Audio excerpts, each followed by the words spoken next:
नमस्कार, आप देख रहे हैं न्यूज 18 राजस्थान। आपके साथ मैं हूं अभिषेक। चलिए फटाफट अंदाज में देखते हैं खबरें। पीएम मोदी ने प्रधानमंत्री राष्ट्रीय बाल पुरस्कार पाने वाले 32 बच्चों से संवाद किया। इस दौरान पीएम मोदी ने बच्चों की वीरता की तारीफ की और कहा कि आपका काम प्रेरित करने वाला है। इस दौरान पीएम मोदी ने कहा कि कोई खेल के क्षेत्र में देश का नाम रोशन कर रहा है तो कोई अभी से ही रिसर्च और इनोवेशन कर रहा है। साथ ही उन्होंने कहा कि देश के बच्चों ने कोरोना काल में अहम भूमिका निभाई है। संवाद में पीएम मोदी ने मरुधरा के आनंद को भी संबोधित किया। साथ ही पीएम ने कोटा के आनंद के काम की भी सराहना की। मतदाता दिवस पर केंद्रीय कानून मंत्री रविशंकर प्रसाद ने digital voter ID card launch किया। डिजिटल आईडी कार्ड को मोबाइल फोन या कंप्यूटर पर डाउनलोड किया जा सकता है। राष्ट्रपति रामनाथ कोविंद 72वें गणतंत्र दिवस से पहले आज राष्ट्र को संबोधित करेंगे।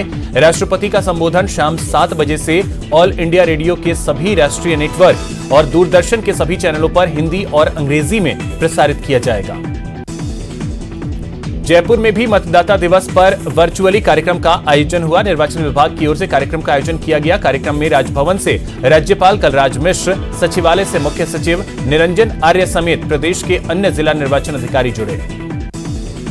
मुंबई के आजाद मैदान में महाराष्ट्र के किसान प्रदर्शन करने के लिए जुट गए हैं। रैली का आयोजन अखिल भारतीय किसान सभा की ओर से किया गया है। महाराष्ट्र के अलग अलग क्षेत्रों से करीब 50,000 किसान इस रैली में भाग ले रहे हैं। एनसीपी प्रमुख शरद पवार किसानों की सभा में पहुंच गए हैं। यहां आदित्य ठाकरे को भी आना था, लेकिन उन्होंने अपनी ओर से किसी प्रतिनिधि को भेजा है। दिल्ली में 26 जनवरी यानी गणतंत्र दिवस पर ट्रैक्टर रैली को लेकर किसानों और पुलिस के बीच सहमति बन गई है। किसान अब दिल्ली के बाहरी इलाके में विशाल ट्रैक्टर रैली निकालेंगे। किसान सिंघू, टिकरी और गाजीपुर बॉर्डर से दिल्ली के अंदर पहुंचेंगे और फिर बाहर का रुख करेंगे। 26 जनवरी को किसानों के समर्थन में कांग्रेस ट्रैक्टर रैली निकालेगी। जयपुर दिल्ली हाईवे पर होने वाली रैली में राहुल गांधी भी शामिल होंगे। कांग्रेस के हर विधायक को 100 ट्रैक्टर लाने का टारगेट दिया गया है। जयपुर से भी किसानों की ट्रैक्टर रैली रवाना हो गई है। टाटियावास से जयपुर कलेक्ट्रेट के लिए किसानों की रैली रवाना हुई। किसान आंदोलन के समर्थन में ट्रैक्टर परेड का आयोजन किया जा रहा है। सवाई माधोपुर कलेक्ट्रेट पर धरने पर बैठे किसानों ने रविवार को बैलगाड़ी और ट्रैक्टर रैली निकालकर अपना विरोध जताया। इस दौरान किसानों ने केंद्र सरकार के खिलाफ जमकर नारेबाजी की। कांग्रेस नेता राहुल गांधी ने एक बार फिर केंद्र सरकार पर ट्वीट कर हमला बोला है। राहुल गांधी ने लिखा है कि सरकार का काम था चीन को सीमा पर रोकना, न कि सत्याग्रही अन्नदाताओं को दिल्ली बॉर्डर पर। तमिलनाडु दौरे के दौरान कांग्रेस नेता राहुल गांधी ने एक बार फिर बीजेपी और आरएसएस पर निशाना साधा है। उन्होंने लिखा है कि बीजेपी और आरएसएस नफरत फैला रहे। पिछले 6 साल में डिवाइडेड इंडिया दिखा। भारत चीन की सेना के बीच एलएसी पर एक बार फिर झड़प होने की खबर आई है। 3 दिन पहले उत्तरी सिक्किम के नाकुला में चीनी सैनिकों ने भारतीय सैनिकों के साथ झड़प की। झड़प में चीनी सैनिकों के घायल होने की खबर है। भारत और चीन के सैनिकों के बीच हुए झड़प पर भारतीय सेना ने बयान जारी किया है। सेना ने कहा है कि यह दोनों देश की सेनाओं के बीच हुआ मामूली झड़प था। स्थानीय स्तर के कमांडर्स ने तुरंत इस विवाद को सुलझा लिया। शेयर बाजार में सेंसेक्स 49,225 पर खुला। निफ्टी 88 अंक की बढ़त के साथ 14,460 पर खुला।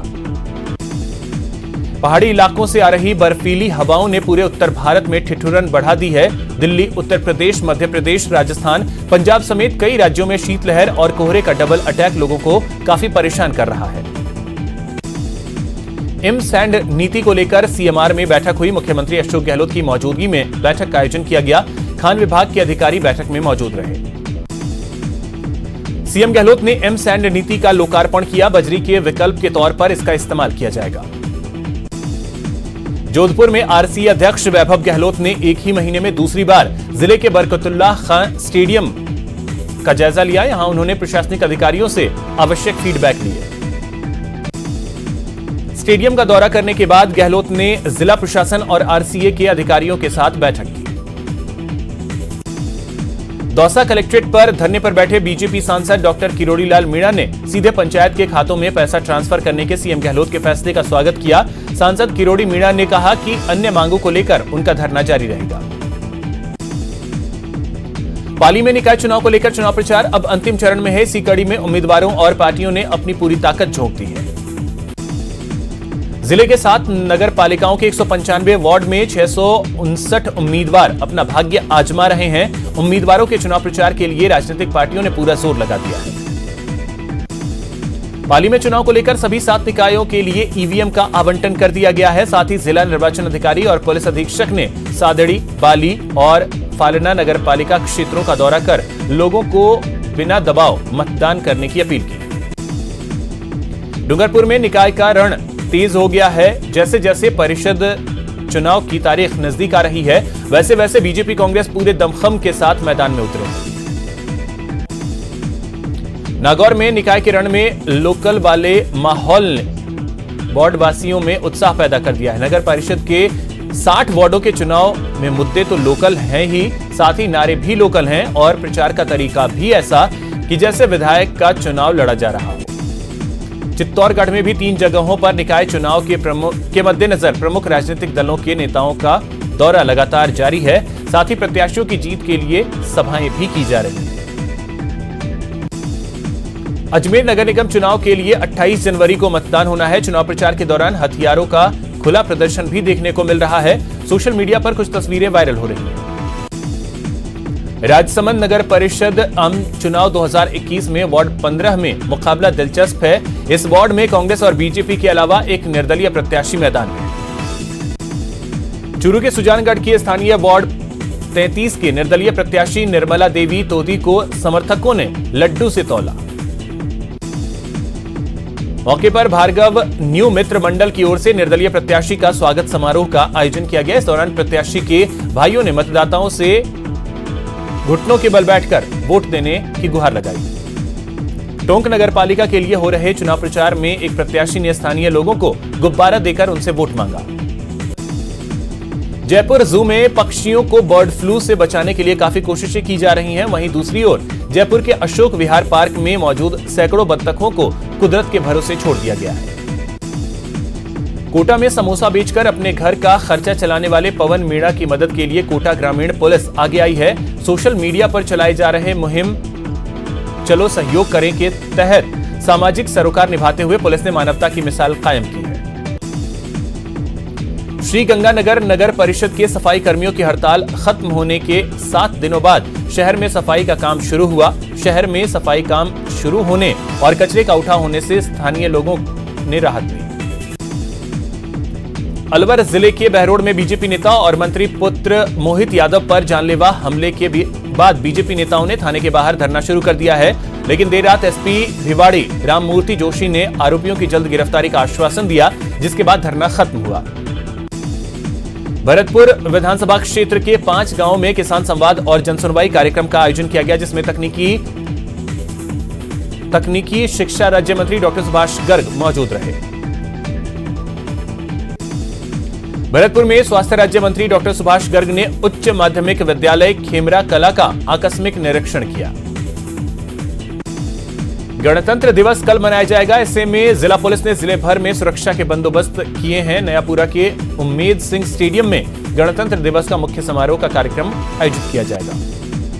दौसा में 26 जनवरी को गणतंत्र दिवस समारोह राजेश पायलट स्टेडियम में समारोह पूर्वक मनाया जाएगा। इसके लिए आज फाइनल रिहर्सल की गई। जालोर में गणतंत्र दिवस समारोह की फाइनल रिहर्सल जिला स्टेडियम में की जा रही है। इस मौके पर अतिरिक्त जिला कलेक्टर छगनलाल गोयल भी वहां मौजूद हैं। गणतंत्र दिवस को लेकर जयपुर पुलिस कमिश्नरेट के आलाधिकारियों ने सघन चेकिंग अभियान चलाने के निर्देश दिए हैं। इसके साथ ही नाकाबंदी करने और संदिग्ध लोगों पर निगरानी रखने के निर्देश दिए गए।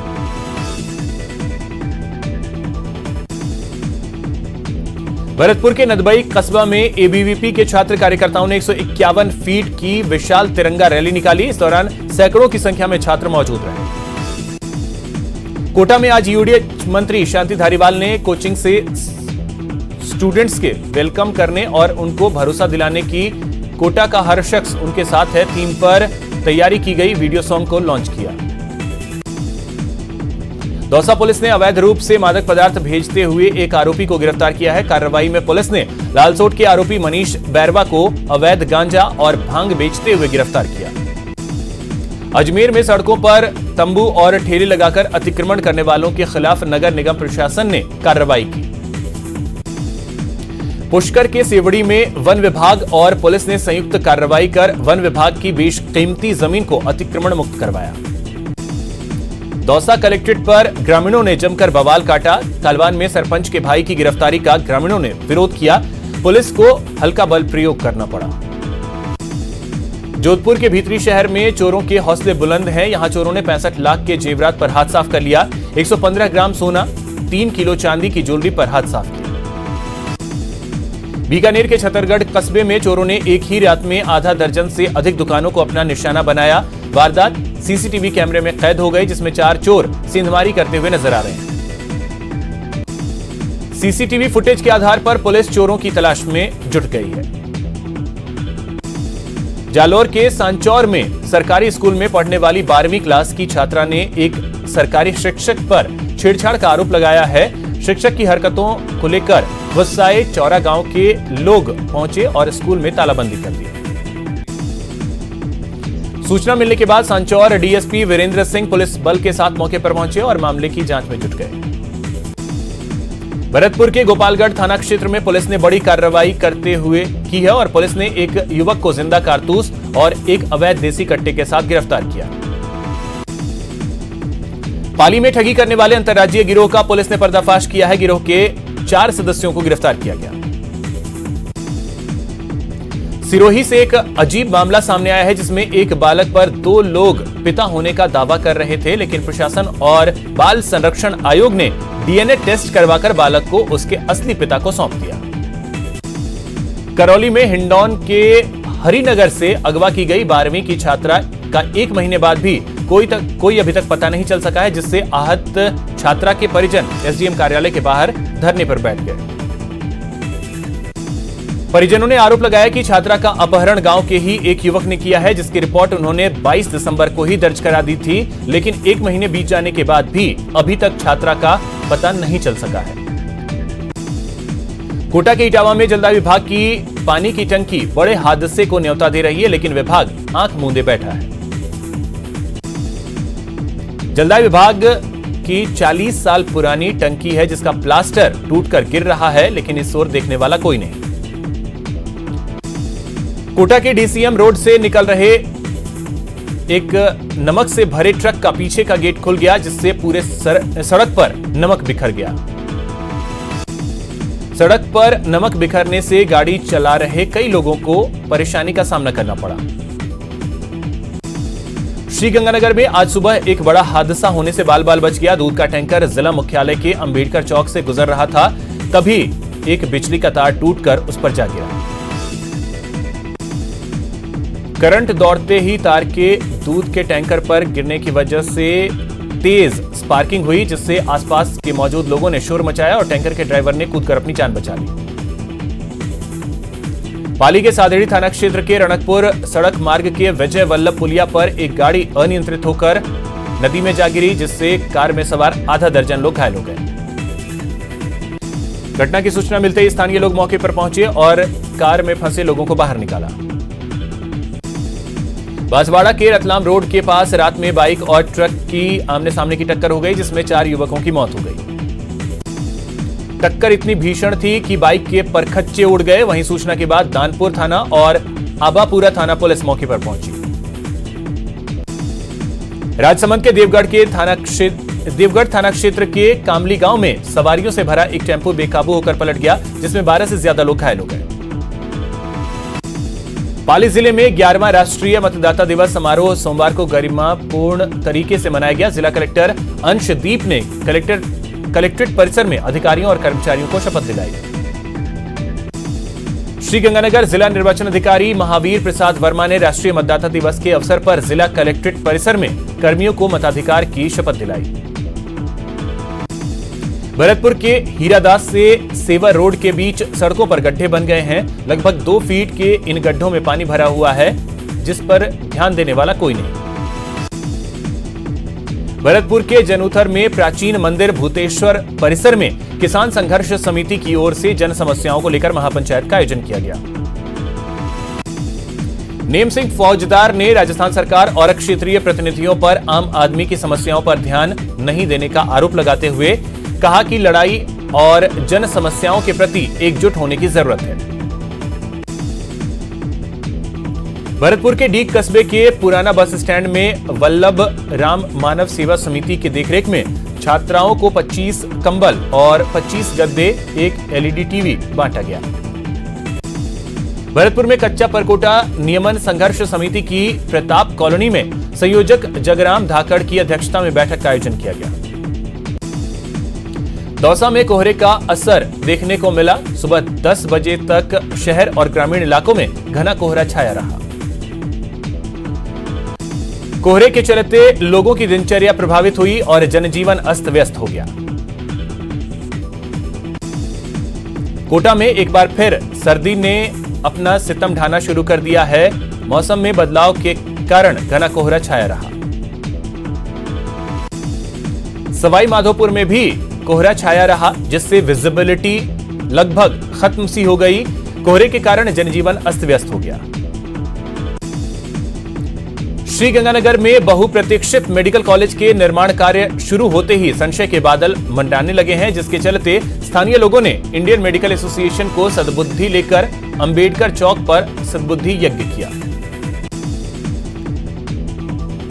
कोटा में सर्द मौसम के कारण नदी, तालाब और बांधों के पास बड़ी संख्या में प्रवासी और अप्रवासी पक्षियों का जमावड़ा देखा जा रहा है। भरतपुर के पंचायती मंदिर में पौष बड़ा कार्यक्रम का आयोजन किया गया। इस दौरान भारी संख्या में श्रद्धालुओं ने प्रसाद ग्रहण किया। दुनिया भर में कोरोना का संक्रमण लगातार बढ़ता जा रहा है। कुल संक्रमितों की संख्या 9,97,55,721 हो गई।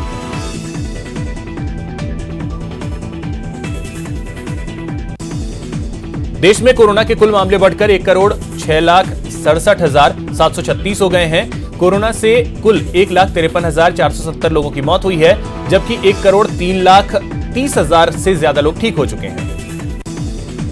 देश भर में बीते 24 घंटे में 13,203 कोरोना के नए मामले सामने आए हैं। कोरोना से 131 लोगों की पिछले 24 घंटे में मौत हुई है, जबकि बीते दिन 13,298 मरीज ठीक हुए। कोटा में कोरोना का संक्रमण कम होता जा रहा है। औसतन 50 के आसपास आने वाले मरीज अब 26 तक पहुंच गए हैं। फिल्म अभिनेता और कॉमेडियन मुश्ताक अली खान सोमवार को अजमेर पहुंचे, जहां उन्होंने गरीब नवाज की दरगाह पर जियारत की। अभिनेता वरुण धवन और नताशा दलाल शादी के बंधन में बंध गए हैं। दोनों की शादी अलीबाग के द मेंशन हाउस रिजॉर्ट में आयोजित की गई और पति पत्नी बनकर दुनिया के सामने दोनों आए।